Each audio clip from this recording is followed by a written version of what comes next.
Ավագ շաբաթը մոտենում է ավարտին եւ մեր այսօրվա դասը մենք նվիրում ենք Սուրբ Հարության տոնին եւ ամբողջ ավագ շաբաթվա գերագույն խորհրդին։ Եվ այդպես մարդկանց ճնշող մեծամասնության համար Սուրբ Հարության տոնը առաջին հերթին նույնականացվում է գունավոր ձվերի, կանաչեղենի, ձկան եւ վերջի տարիների շրջանում նաեւ նապաստակի հետ։ Մենք հասկանում ենք, զատիկը զատվել բառից է, այսինքն հրեական տոն է, երբ որ Մովսեսի առաջնորդմամբ հրեաները դուրս են գալիս Եգիպտոսից եւ դա տեղի է ունենում 1500 տարի մինչեւ քրիստոնեություն եւ դրանից եկավ զատիկ բառը։ Նապաստակը ասոցացվում է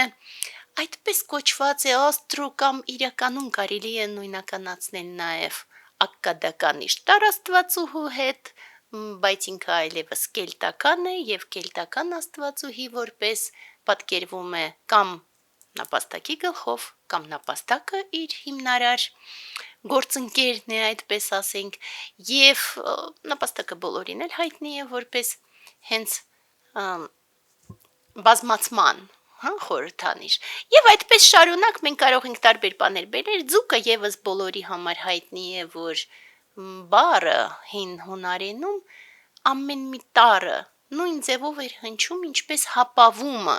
Հիսուս Քրիստոս Աստծո որդի փրկիչ, եւ դրա համար ձուկը դարձավ քրիստոնեության խորհուրդ, իսկ ձու ներկելը այնքան հին ավանդություն է, որ տանում է մեզ դեպի աշխարհի արարումը տարբեր դիցաբանության մեջ եւ արարման ժամանակ հենց ձվից է առաջանում աշխարհը եւ դրա համար ձու ներկելը առաջացավ դեռ հնագույն աշխարհում, բայց քրիստոնեության շրջանում մտավ որպես Սուրբ Հարության խորհուրդ, որովհետև հենց ներկած ձու Մարիամ Մագդաղենացին բերում է Կայսրին Տիբերիոս Կայսրին հայտարարելով Քրիստոս հարյավ իմերելոց։ Սա այդպիսի տարրեր, բայց մեզ իհարկե այդ ամբողջը մի կողմից հետաքրքիր է, մյուս կողմից մենք հասկանում ենք, որ մարդկանց ճնշող մեծամասնությունը սա ամբողջը այս կամ այն ձևով գիտի, մեզ սակայն իհարկե իսպար նապաստակները չէ, որ հետաքրքրում են։ Մեզ հետաքրքրում է այս ամբողջի խորհուրդը, եւ ինչպես մենք մշտապես ասում ենք բոլոր սուրբ տեքստերի մասին, եւ հատկապես Աստվածաշնչյան այս բaragայում մենք ասում ենք, որ ամենակարևորը հասկանալ ինչ է ամեն մի տարը նշանակում մեզ համար այսօր, այստեղ եւ այժմ։ Սա է շատ կարևորը եւ դրա համար ավելի կարևորը որ մենք փորձենք հենց սա քայլ առ քայլ դիտարկել, որովհետեւ ավագ շաբաթվա մեջ կարելի ասել, որ 3 հիմնարար փուլ կա։ Դա ավագ հինգշաբթին է իր խորհրդով, դա ավագ ուրբաթն է եւ Քրիստոսի խաչվելը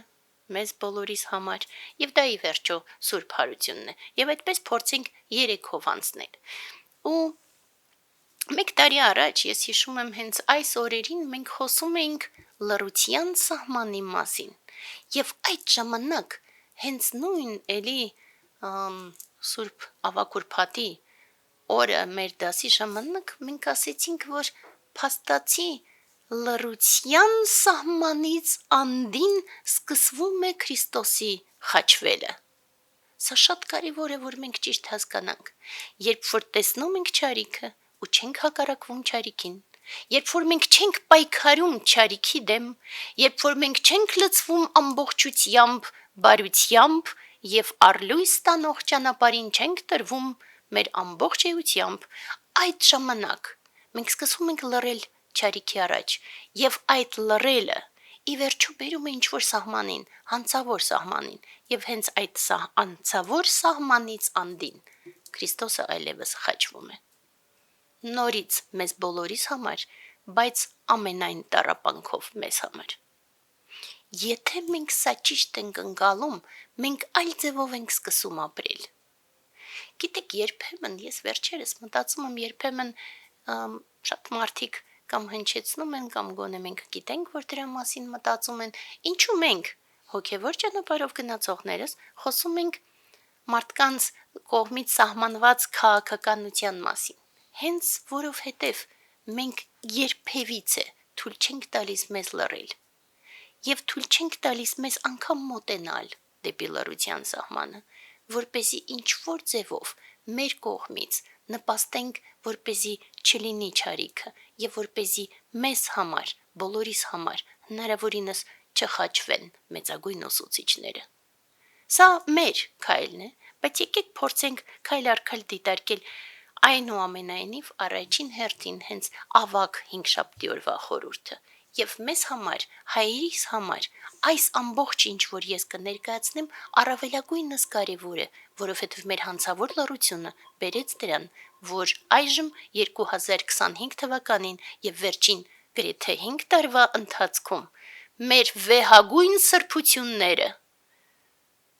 Տեր Հիսուս Քրիստոսի սրբությունները ավերվում եւ պղծվում են մեր հանցավոր լռությամբ հանդերձ։ Եվ այդպես փորձենք ընթերցել, ինչ տեղի ունեցավ ավագ հինգշաբթի եւ հասկանանք նորից, ինչ է մեզ համար նշանակում դա։ Եվ այդպես բացում ենք Աստվածաշունչը եւ գալիս ենք աղոտ Գեթսեմանիում։ Եվ ելան Զիթենյաց լեռը ու սկսվում է այս հատվածը։ Այն ժամանակ Հիսուս նրանց ասաց. Դուք ամենքդ այս գիշեր իմ պատճառով գայթակղվելու եք, որովհետև գրված է, թե հովին պիտի հարվածեն եւ հոտի ոչխարները պիտի ցրվեն։ Պետրոսը պատասխանեց եւ ասաց նրան. Թեպետ եւ ամենքը քո պատճառով գայթակղվեն, սակայն ես չեմ գայթակղվի։ Հիսուս նրան ասաց. Ճշմարիտ եմ ասում քեզ, որ այս գիշեր դեռ աքաղաղը չկանչած 3 անգամ ինձ պիտի ուրանաս։ Եվ քիչ հետո շարունակվում է այլևս այլ հատվածը, որը մեզ համար եւս կարևոր է, այն ժամանակ նրանց ասաց. Հոգիս տխուր է մահուչապ, այստեղ մնացեք եւ ինձ հետ հսկեցեք։ Եվ մի փոքր առաջ գնալով ընկավ իր երեսի վրա, աղոթեց ու ասաց. Հայր իմ, եթե կարելի է,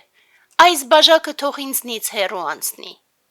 բայց ոչ ինչպես ես, այլ ինչպես դու։ Նա եկավ աշակերտների մոտ եւ նրանց քնի մեջ գտավ ու Պետրոսին ասաց. այդպես չկարողացաք մեկ ժամ արթուն մնալ ինձ հետ։ Ու դրանից հետո եւս 2 անգամ վերադառնում է ու ամեն անգամ նրանց քնած է գտնում։ Ու քիչ հետո արդեն տեղի ունենում Հուդայի դավաճանությունը 30 արծաթի դիմաց եւ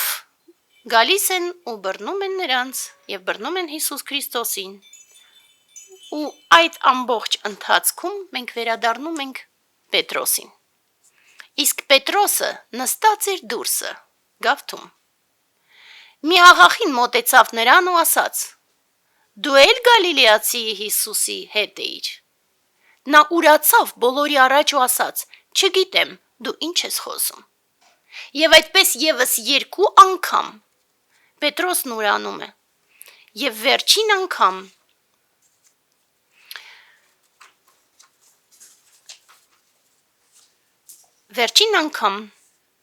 նորից ուրանալով ասվում է։ Այն ժամանակ նա սկսեց նզով կարդալ ու երդվել, թե այդ մարդուն չեմ ճանաչում, եւ իսկույն աքաղաղը կանչեց։ Եվ Պետրոսը հիշեց Հիսուսի խոսքը, որ նա ասել էր, թե դեռ աքաղաղը չկանչած 3 անգամ ինձ պիտի ուրանաս, եւ դուրս ելնելով դառնապես լաց եղավ։ Ահա սա է Գեթսեմանի այգու եւ ավագ հինգշաբթի օրվա խորհուրդը ու հետո եղավ ավագ ուրբաթ եւ Քրիստոսը խաչվեց բոլորիս համար։ Եվ մեզ համար այսօր այս մի քանի տարը շատ կարևոր է, ինչու, որովհետև մենք հասկանում ենք, որ չենք կարողացել քնել, եւ դա մեր նման է, բոլորիս նման, որ մենք չենք կարողանում արթուն մնալ, երբ որ Քրիստոսը ասում է դա։ Ու մեզ բոլորիս մասին է նաեւ դավաճանությունը կամ ուրացումը։ Եվ 2020 թվականից ի վեր, երբ որ բոլորը կրկնում են, որ Նիկոլը Հուդայի պես դավաճանեց եւ 30 արծաթի դիմաց վաճառեց մեր սուրբ հողերը, մենք այսօր այստեղ կարող ենք ասել, որ այո, Նիկոլը Հուդայի պես դավաճանեց, բայց մենք Պետրոսի պես ուրացանք։ Ու սա հասկանալը մեզ համար շատ կարևոր է եւ նշանակալից։ Ավակ 5 շաբթի օրվա խորհուրդը մեզ համար այս ամբողջ դարը 4.5 տարվա նկարագրությունն է։ Եվ եթե մենք այդպես հասկանում ենք, ապա մենք անցնում ենք հիմնարար այդ մյուս արտահայտությանը, ոչ ինչպես ես, այլ ինչպես դու։ Եվ գիտեք, այս արտահայտությունը դարեր շարունակ շատ տարբեր մեկնաբանությունների էր արժանանում եւ այդ թվում երետիկական մեկնաբանությունների։ Մարդկանց կողմից, ովքեր որ ոչ միայն չէին փորձում խորհել, այլ նաև իսպառ չէին էլ ձգտում հասկանալ ամբողջ խորությունը։ Եվ դրանից առաջանում էին աղանդները։ Մենք սակայն գիտենք, որն է հիմնարար պատճառը։ Մենք գիտենք այն հիմնարար խորհուրդը, որ հին ժամանակներից ի վեր քրիստոնեության սրբերը տարբեր ժամանակներում, տարբեր վայրերում կրկնում էին, որ Աստված դարձավ մարդ հանուն դրա, որ մարդ ի վերջո կարողանա դառնալ Աստված, եւ որ մենք բոլորս պետք է փորձենք մեր կյանքով նմանվել Քրիստոսին։ Ու սա էր քրիստոնեության հիմնարար խորհուրդը, եւ այդպես է մինչեւ այժմ։ Ու եթե մենք այդ ամբողջը հասկանում ենք, ապա մենք հասկանում ենք, որ առօրյա կյանքում մենք շատ հաճախ աղոթելով ասում ենք, եթե հնարավոր է, թող այս գավաթը կողքով անցնի։ Բայց երբևիցե չենք ասում շարունակությունը, երբևիցե չենք կարողանում կրկնել նույն կերպ, ոչ ինչպես ես, այլ ինչպես դու։ Եվ հասկանալով, որ եթե մենք կարողանում ենք զարգանալ այնքան, որ հասնենք ինչ-որ զորությանը, ապա այդ զորությունից հետո սկսվում է խոնարհությունը, ինչպես մեր անցած դասներ, եւ խոնարհությամբ զինված միայն մենք կարողանում ենք այս արտահայտությունն ընկալել։ Մենք այդ պահին նոր հասկանում ենք ինչ է նշանակում, որ իմ ցանկությամբ չէ, իմ կամքով չէ, ինձանով չէ, այլ մեծագույն կամքով, մեծագույն խորհրդով։ Եվ դրանից հետո նոր մենք կարողանում ենք ընկալել իսկ ընդհանրապես ինչու է ճանապարհը։ Եվ հենց այստեղ է, երբ որ մենք հիմա նայում ենք մեր կյանքին ու մենք մտածում ենք, որ մենք իրոք մտել ենք փակուղի, մենք իրոք անցել ենք լռության սահմանը, մենք իրոք մեր հանցավոր լռությամբ նպաստում ենք չարիքի զորացմանը, որովհետև չարիքը չարիք է, եւ չարիքը ցավոք սրտի մշտապես փորձում է քանդել բարին, կամ գայթակղել, կամ այլ ձևերով հաղթել բարին, բայց միևնույնն է, եթե մենք հասկանում ենք այս տողերը, ապա այստեղից մենք կարող ենք ընկալել, որ մեր ճանապարհը եւս այն նույն Via Dolorosa-ն է, այն նույն ճանապարհը, որով որ Քրիստոսը գնում է դեպի Գալգոֆա։ Սա է։ Եթե մենք սա հասկանում ենք, ապա մենք իմաստով ենք լցնում մեր տառապանքները։ Բայց ճանապարհը դառնում է այդպիսի միայն, եթե այն ունի վեհագույն նպատակ, վեհագույն իմաստ։ Եթե նպատակ ամբողջությամբ հանուն բոլորի եւ հանուն լույսի տարապելն է, այլ ոչ պարզապես, եւ դրա համար այն աշխարհիկ մակարդակում մարդիկ, որ ցանկացած դժվարությունների մասին ասում են սա իմ խաչն է, ոչ։ Այս ճանապարհը, այդ Via Dolorosa-ն, ոնց որ ասեցինք, իմաստ ունի միայն, եթե դու ընկալում ես, որ դու գնում ես առ լույս, թեկուզ դժվարություններով եւ տառապանքներով։ Եվ եթե մենք այդպես ընկալենք ամբողջը, մենք կգտնենք մեր ճիշտ ճանապարհը։ Եվ եթե այդպես ընկալենք ամբողջը, մենք թեկուզ Պետրոսի նման ուրացել ենք, բայց Պետրոսի նման ունակ ենք մենք հայերս դառնալ այն հիմնակարը, ինչպես դարավ Պետրոս առաքյալը։ Եվ դրա համար նպատակը մնում է մեկը՝ ճանապարհ առ լույս։ Եվ հանուն բոլորի, որպեսզի այդ նպատակը իրականանա, հանուն բոլորի մշտապես պայծառ շողում է արևը, մշտապես վառվում են աստղերը եւ մշտապես ամեն տարի նորից եւ նորից կրկնվում է Սուրբ Հարությունը։